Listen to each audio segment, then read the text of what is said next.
पहली फिल्म कौन सी थी? पहली फिल्म मैंने की थी, गोधरा कांड के ऊपर एक फिल्म आई थी जो, अच्छा। क्या हम जिंदा है करके, रफ़ीक पठान उसके डायरेक्टर थे। उस फिल्म की कहानी थी कि गोधरा कांड के राइड्स के दौरान एक बेजू करके मैं जो करेक्टर करता था, बेजू की वाइफ होती है सकीना, हम्म। सायरा सायरा हम्म। सायरा मिसिंग हो जाती है। हम्म। सायरा कहाँ है पता नहीं, और ये बंदा सायरा को ढूंढने निकला है। हम्म। और जब धीरे धीरे कहानी आगे बढ़ती है तब पता चलता है कि वो जो लड़की थी वो अभी ऐसा धंधा कर रही है, यानी वो प्रोस्टिट्यूट ओके। उस धंधे में चली गई है। तो वो उसको जब पता चलता है वो टूट जाता है बेजू। हम्म। उसको ऐसा होता है कि यार क्या हो गया, उस लड़की के ऊपर गैंगरेप हुआ होता है ओके। राइट्स में, फिर वो गायब हो जाती है। फिर पता चलता है इतने सालों के बाद ये बंदा बहुत जेन्यून है। फिर उसको उस पर ऐसा होता है कि ये हो गया वो हो गया।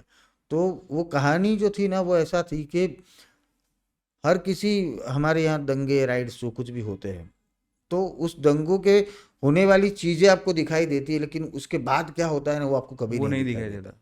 वो सदियों तक रहता है। कुछ चीजें ऐसी होती है कि जो आज हो गई, घर जल गया तो आपके लिए ऐसा ही है कि घर जल गया, जिसका जला है उसके लिए क्या क्या जला है वो बरसों तक वो सोचता रहेगा। हम्म।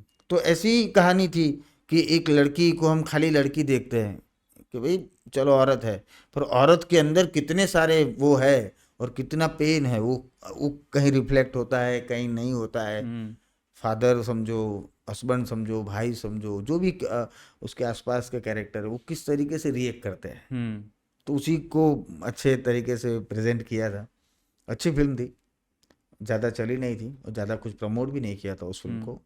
पर मेरी पहली फिल्म थी वो, वो क्या हम जिंदा गुजराती है। थी मतलब? नहीं, हिंदी फिल्म थी वो। हिंदी फिल्म थी, क्या हिंदी फिल्म बात है। थी।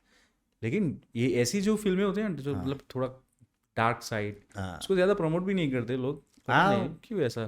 तो लेकिन कुछ वक्त तो ऐसा भी होता है कि वो गुजराकांड के राइट्स के ऊपर थी तो शायद किसी को ऐसा लगे ऐसा कि नहीं है ये कोई एजेंडा फिल्म होगी या हाँ, ऐसे राइट। की होगी, पर ऐसा कुछ था नहीं। वो एक कहानी ही थी, खाली हम्म। उसका कनेक्शन लिया था कि हमारे यहाँ जब भी कुछ राइट्स होते हैं तो राइट्स में ऐसे अभी एक फिल्म आई ना आपकी, राडो। हाँ राडो। इसमें भी ऐसा ही बना, मैं हाँ first day Rado. First show गया था। हाँ मैं राडो मैं राडो। जेन्युइनली बताऊँ, मैं गुजराती फिल्म इंडस्ट्री जब से वो अर्बन मूवी, वो भी जो हितेन कनोडिया, हाँ जो वो थे नरेश कनोडिया, नरेश उस टाइम पे कनोडिया, तो, हितू अगर कनोडिया, मैं तो हितेन छोटा ही था, कुमार, हाँ। लेकिन वो जो ड्यूरेशन था, तब तक मैं मूवी देखा है। जब कई सारी मूवी थी, जो है दादा दादा परदेस जो परदेस। है, ये वो सब मूवी मैंने देखी थी, उस बीच में नहीं देखी। हम्म। फिर उसके बाद जो स्टार्ट किया, फिर हाँ अर्बन मूवीज जो आई उसके बाद मैंने देखी। तो ये जो प्रॉपर अभी जो चल रहा है, एंड देन अभी राडो आई, तो हाँ वो प्रॉपर आखा, प्रॉपर पूरा अलग ही था। हाँ जो उनका कृष्णदेव याग्निक आई हाँ थिंक डायरेक्शन कृष्णदेव से याग्निक। बहुत ही अच्छा किया, उसमें भी आपका बहुत बहुत ही अच्छा रोल था। हाँ एंड जय। यही आपकी पहली फिल्म थी, वो उससे ही थोड़ी रिलेटेड थी। हाँ, पर उस कहानी का एक बात बहुत अच्छी थी राडो की, हम्म। कि हमारे यहाँ ऐसा होता है कि यूथ जो होता है ना, यूथ वो हम्म। चाहे तो कुछ भी कर सकता है। यस। कहानी का बेस सही मायने में देखा जाए तो ये था कि हमारे यहाँ कुछ भी होता है तो लोग जितने भी वो ग्रुप वाले लोग होते हैं, अलग अलग टीम बना के जो टीम बना चलते दिया, यस, हैं, राइट। तो वो टोला होता है। हम्म। तो टोले के साथ कौन लड़ेगा? हम्म। ऐसा झुंड, झुंड है, झुंड के साथ कौन लड़ेगा? तो ऐसे झुंड के सामने एक झुंड ही चाहिए, हम्म। तो ही लड़ राइट। पाएंगे आप। मैं और आप अकेले कुछ नहीं कर पाएंगे। तो यूथ अगर एक झुंड बनता है अच्छाई अच्छी सोच को लेकर, जो बुरे है उसको ख़त्म करने के लिए, तो वो कर सकता है। और राडो तो एक अलग पूरी बड़ी फिल्म थी, बड़ी फिल्म थी। Big film. Big film. अच्छा एक्सपीरियंस भी रहा। जय कवंता। जय कवांता, यस। वो उसमें हितेन कुमार, हाँ, हितू उनका कनोडिया, हितू यश, कनोडिया, डायलॉग, निकिता। यस। हाँ, बहुत ही अच्छी मूवी थी, अच्छी फिल्म थी। मुझे भी बहुत ज़्यादा पसंद आई थी। उसके बाद अभी जो मूवी आपने की, वश का भी आपका कॉन्सेप्ट था आई हाँ थिंक। कॉन्सेप्ट। वो आप बताइए, क्योंकि वो अभी बॉलीवुड में भी डबिंग होने वाली है, हाँ, मतलब वो होने वाला वर्ष रीमेक। की कहानी तो, कैसे आपको दिमाग में आया, मतलब? हाँ जैसे कि मैं ऐसा सोचता रहता था, सोचता हूँ अभी भी कि कहानियाँ कैसे बनती है। हम्म। तो मैं रास्ते में कहीं जा रहा हूँ और मुझे कोई बंदा दिखता है तो मुझे एक कहानी दिखती है, ऐसे मैं कहानी को डेवलप करता हूँ। तो वश जो कहानी अभी आपने देखी, उस कहानी का टाइटल था वृंदावन विला। मैंने जब उस कहानी को अपने अंदर घूंटना शुरू किया था, तब उस कहानी का टाइटल था वृंदावन विला। और उस कहानी को मैंने दो तीन बॉलीवुड के तीन बड़े एक्टरों को ध्यान में रखकर सोचा हुआ था, जैसे इरफान खान, इरफान खान, मनोज बाजपेयी क्या बात और तब्बू। ये तीन लोगों को ध्यान में रखकर वो कहानी को मैंने डेवलप किया था, कि जिसमें जो फादर वाला कैरेक्टर है, हम्म लड़की के बाप वाला कैरेक्टर, वो इरफान खान प्ले करे। हम्म और जो गेस्ट बन के जो बंदा ये आता जो आप है, बोल रहे हो मनोज बाजपेयी, अगर हाँ, वो उस मनोज नितिन बाजपेयी। कुमार के वो रोल पे मैं होते। कहानी मेरा ऐसा ही है कि मैं कहानी हर कोई भी कहानी को मैं कैरेक्टर को पकड़ के उसको बनाता हूँ, क्योंकि हम्म मुझे अच्छा लगता है, उससे मैं कहानी को अच्छी तरीके से ले जा पाता हूँ। तो वो वृंदावन विला कहानी तब मैंने सोची थी, आज से लगभग तकरीबन 8 साल पहले। 8 साल पहले। हाँ, 8 साल पहले ये कहानी तो अंदर शुरू हुई थी। तब मैं लिखता नहीं था, और मैं हम्म ऐसा सोचता भी था कि यार मैं थोड़ी ना राइटर हूँ, मैं थोड़ी लिख पाऊंगा।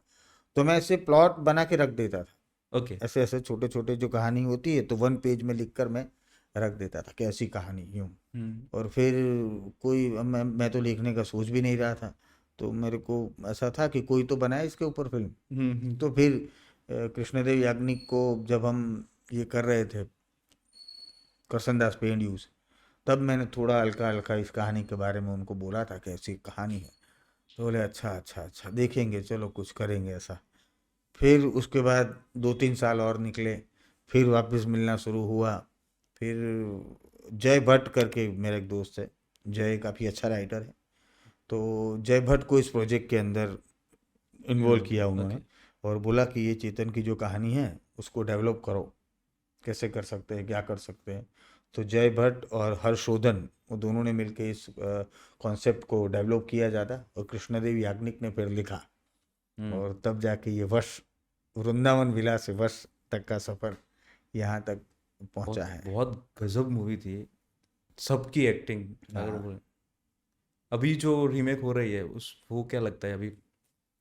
देखो, स्टार जब, कास्ट तो बहुत ही अच्छी है, आर हाँ माधवन मेरे चाहिए, भी और फेवरेट, उनके अजय पास तो देवगन। फंड भी ज़्यादा है, हाँ वो वो भी। तो बड़ी फिल्में बनाने वाले लोग हैं। हमारे पास जो कुछ लिमिटेशन होते हैं उनके पास नहीं रहते हैं।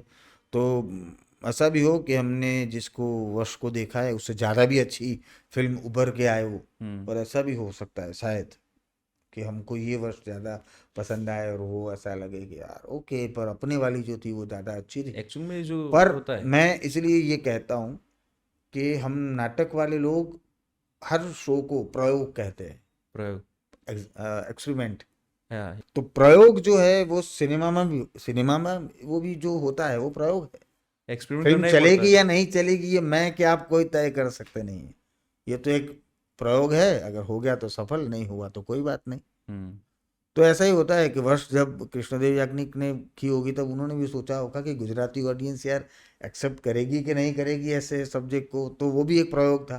तो लोगों ने सराहा, मन लोगों ने उसको बहुत अप्रिशिएट भी किया। तो अभी ये कहानी ये लोग करेंगे, तो अच्छी बुरी तो अलग बात है। लेकिन एक अच्छी भी बात है कि एक वो प्राउड मूवमेंट है, एक सही प्राउड मायने मोमेंट में भी। प्राउड मूवमेंट है। और मैं अपनी, कई बार मैंने अपनी स्पीच में पहले भी मैं कह चुका हूँ कि आने वाला गुजराती इंडस्ट्री का वक्त बहुत अच्छा है। क्या एक बात। वक्त ऐसा आएगा कि, मैंने ऐसा बोला था कि एक वक्त ऐसा आएगा कि जैसे अभी साउथ की फिल्मों का रीमेक होकर हिंदी में बन रही है फिल्में, एक वक्त ऐसा आएगा कि हमारी गुजराती फिल्मों की रीमेक होकर हिंदी में बनेगी, और केवल हिंदी में नहीं, मैं तो बोलता हूँ हॉलीवुड में भी बनेगी। हम्म हाँ, तो ये एक ऐसा मुझे लग रहा है। और मैं ही बोला था, उसके बाद यही हो रहा है कि मेरे ही कॉन्सेप्ट को पहले, तो मैं बोला चलो सही हो रहा है जो हो रहा है, मैं बोल रहा हूँ हो तो रहा है।